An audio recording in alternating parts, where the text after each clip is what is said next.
Selamat malam Aumania. Selamat datang lagi di Midnight Live. Semangat banget kayaknya nih. Baru gajian ya. Cuma lewat doang. Cepet banget lewatnya. Gaji apa wush? Makan yang bergizi. Jangan makan anggaran terus. Kenyang kagak dikejar KPK loh. Ya udah langsung ya kita mulai inilah Midnight Live.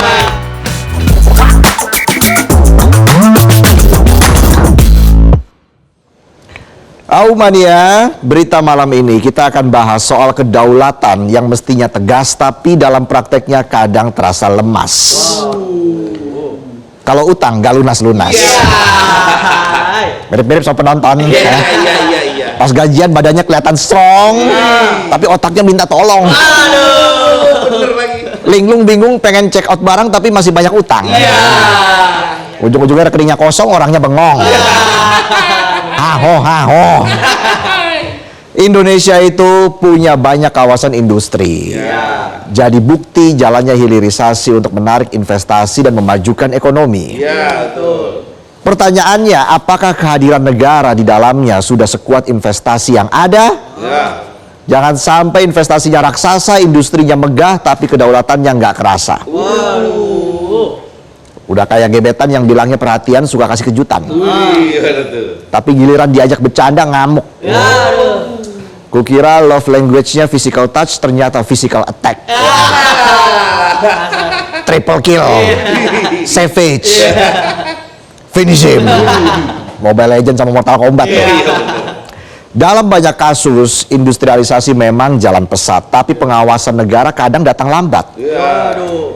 Jadi ada fasilitas, ada kegiatan, tapi negara nggak pegang kendali.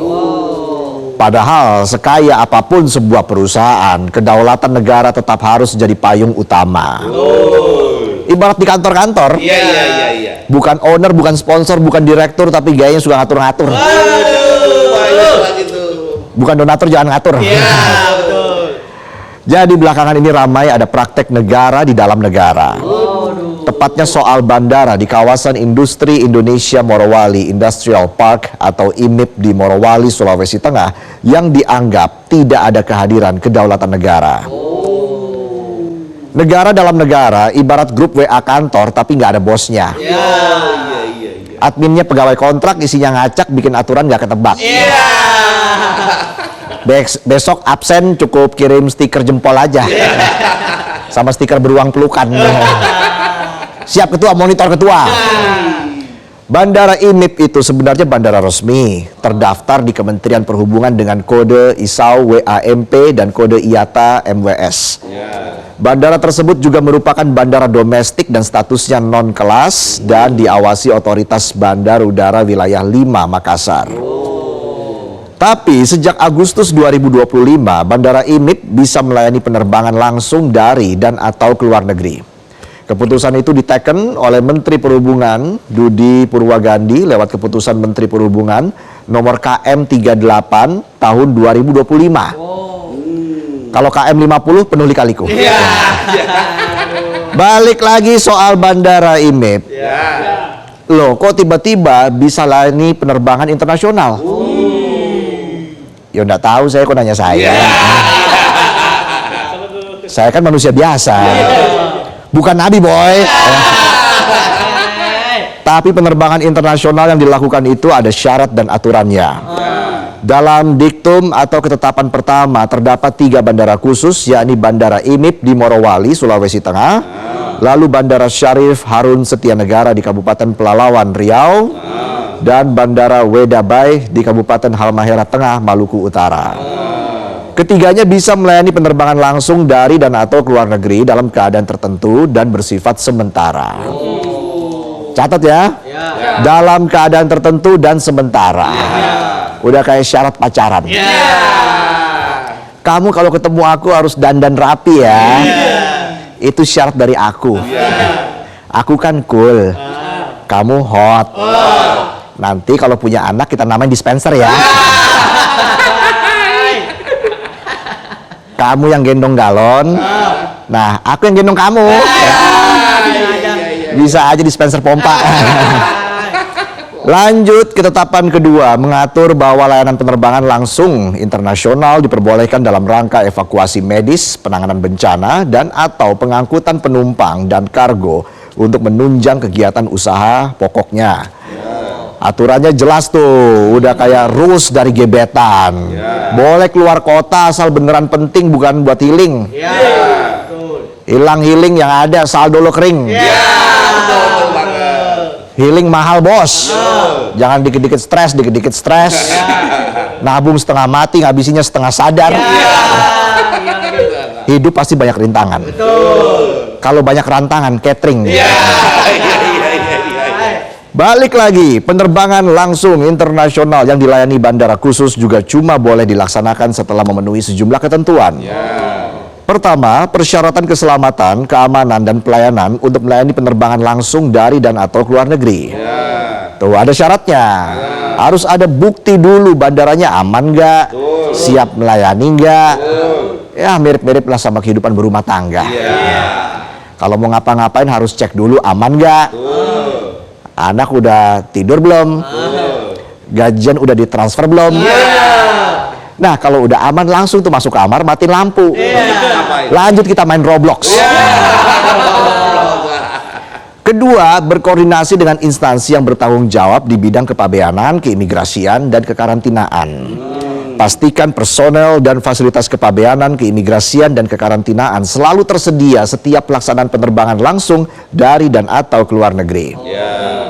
Simpelnya, ibarat lo mau bikin acara resepsi nikah, nggak cuma amanin tabungan sama kesiapan pasangan, perlu juga ngobrol sama semua keluarga. Kalau bisa ngobrol juga sama bonsai, ya. Diskusi sama ikan diskus, ya. Semua ajak diskusi, biar ortumu senang, ya. Pak Lekmu senang. Tahu nggak lagunya? Mirip kebo di sawah. Lanjut lagi. Tapi ternyata belakangan di bandara tersebut nggak kelihatan kehadiran negara. Nggak ada otoritas bandara, keamanan, imigrasi, dan bea cukai. Bandaranya juga tertutup dan aksesnya dibatasi. Hingga akhirnya viral di media sosial dan jadi polemik nasional. Hal itu akhirnya memicu kemarahan Menteri Pertahanan Syafri Syamsuddin saat mengunjungi kawasan tersebut. Setelah melihat bandara di IMIP, Syafri bilang di republik ini tidak boleh ada republik di dalam republik. Ketertutupan bandara ini juga telah memicu kecurigaan ada aktivitas ilegal. Ya, wajar Menhan marah. Ibarat lo punya gebetan bilangnya jujur apa adanya, tapi pas cek HP-nya dikunci pakai scan retina. Mau cek WA di password, semua di password. Giliran M-Banking malah nggak di password. Ya. Emang kosong soalnya. Gebetan lu bilang, isiin dong. Ya, dasar mau kondo. Modal konsep doang. Konsep Miss Queen. Nggak orang, nggak rekening, sama-sama kosong.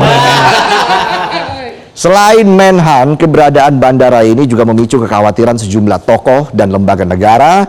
Wakil Ketua DPD RI Tamsil Linrung menilai kondisi itu berpotensi menciptakan negara dalam negara. Pejabat lihat bandara IMIP kayak lihat karyawan kantor yang tiba-tiba promosi jabatan padahal kerjanya nggak kelihatan. Datang nggak pernah absen, izin nggak pernah lapor, tiba-tiba nongol dengan wajah sumringah nggak bersalah.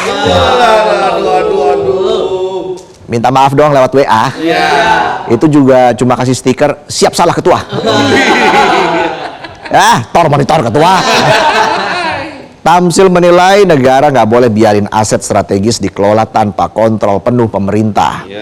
Apalagi lokasi kawasan industri dianggap sangat luas dan aktivitas orang serta barang di dalamnya bisa jadi nggak lewat prosedur resmi. Sepakat, ibarat diajak pacaran serius, jangan mau kalau cuma disuruh percaya aja. Apalagi kalau gebetan lo gaulnya kemana-mana, nongkrong sama siapa aja. Tapi lo nggak pernah dikenalin ke circle-nya. Itu mah bukan hubungan serius, tapi hubungan misterius. Awalnya dating, ujungnya di ghosting. Kekhawatiran yang sama juga datang dari anggota Komisi 1 DPR RI Oleh Soleh yang mengecam keras operasional bandara tanpa pengawasan aparat negara. Oleh menyebutnya sebagai pelanggaran serius terhadap prinsip kedaulatan wilayah udara dan ancaman terhadap keamanan nasional. Bandara bisa bebas tanpa pengawasan kalau penonton selalu dalam waskat pengawasan ketat. Di kantor diawasin atasan, di rumah diawas-awasin. Apalagi kalau telat transfer gajian. Awas jangan deket-deket. Awas lo kalau minta kopi. Apa aja disuruh, awas. Saya jadi teringat pepatah Somalia. Demi mamah glowing, papa rela kerja sampai keling. Bisa aja saya. Balik lagi, aturannya jelas, kedaulatan negara harus hadir di sana. Pemerintah seharusnya tetap menunjukkan kehadirannya di bandara tersebut. Pemerintah harus menempatkan orang-orangnya, baik itu perwakilan otoritas bandara, aparat keamanan, imigrasi, atau bea cukai di bandara khusus. Menanggapi kekosongan personel imigrasi dan bea cukai di bandara khusus IMIP, Menteri Keuangan Purbaya Yudi Sadewa bilang, memang nggak ada petugas dari Direktorat Jenderal Bea Cukai Kemenko yang ditempatkan di bandara tersebut. Tapi jika diminta, Purbaya menyatakan akan mengirim anak buahnya ke bandara yang memiliki izin khusus itu. Meski Purbaya nggak menjawab saat ditanya kapan akan menempatkan personelnya. Dia menegaskan bahwa petugas akan ditempatkan begitu sudah ada perintah. Sebelumnya Mabes TNI mengerahkan Korps Pasukan Gerak Cepat atau Korpasgat untuk mengamankan bandara tersebut. Langkah gercep itu diambil usai pernyataan Menhan Syafri Samsudin yang menyebut ada bandara tidak mempunyai perangkat negara di Morowali. Dan akhirnya menjawab polemik tersebut, pada Rabu kemarin Wakil Menteri Perhubungan Suntana buka suara terkait kosongnya pengawasan bea cukai dan imigrasi di Bandara IMIP. Suntana menegaskan bahwa jajarannya telah melakukan pengecekan dan menyebut bahwa saat ini personel kepolisian hingga bea cukai telah berada di bandara itu. Persoalan Bandara IMIP harus menjadi pembelajaran bagi pemerintah agar tidak lalai dalam mengawasi investasi besar di daerah. Tindakan pengawasan dan penegakan kedaulatan jangan diartikan menghambat investasi. Ini juga berlaku bagi investasi-investasi asing lainnya di tanah air. Ibarat pacaran, kasih batasan itu bukan berarti kita posesif, tapi antisipatif. Maksudnya menjaga, bukan menghalangi. Sayang, tapi tetap harus pasang pagar. Biar nggak tiba-tiba ambyar, ujung-ujungnya bubar. Pemerintah jangan melepas bebas PT IMIP mengoperasikan bandara tersebut. Karena nggak ada bandara yang boleh beroperasi tanpa melibatkan negara. Jika ada bandara yang berjalan sendiri tanpa pengawasan pemerintah, itu sama aja dengan ada negara dalam negara. Pada intinya kedaulatan itu harus nyata, bukan hanya sekedar nama. Bandara boleh dikelola khusus, tapi negara harus hadir pegang kendali dengan serius. Ingat, investasi boleh besar, tapi jangan sampai bikin negara ambyar. Jangan ada negara di dalam negara yang bikin publik marah. Investasi boleh ngebut, tapi kedaulatan jangan pernah surut. Itulah tadi sajian pembuka kami di Midnight Live. Hari ini kita punya sejumlah informasi, tapi kita harus jeda dulu. Kami akan kembali saat lagi. Tetaplah di Midnight Live.